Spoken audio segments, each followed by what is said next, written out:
स्वतःसाठी जगणं म्हणजे काही गुन्हा नसतो बरं का. आपण सगळ्यांसाठी करतच असतो की.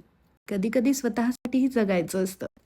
व्लॉगिंग सुरू केलं म्हणजे नाटकं करते, व्लॉगिंग सुरू केलं म्हणजे काहीतरी थेरं असतात. असे ज्यांचे गैरसमज असतात ना, त्यांच्या विचारांना खरंच प्रणाम. स्वतःसाठी जगली म्हणजे मूर्ख का?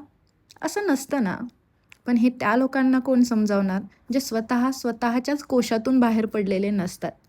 आपली स्वप्न पूर्ण करणं म्हणजे दुसऱ्यांची स्वप्न मारणं असं थोडी असतं.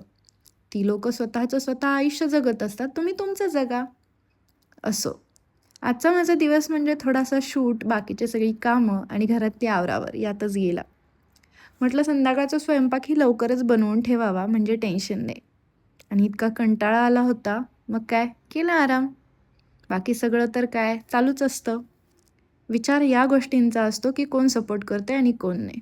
असो. संध्याकाळी छान आवरलं, चहा पिला आणि मग म्हटलं जरा निवांत बसावं. बाकी काही नाही. चला, शूट चालू आहे. बाय.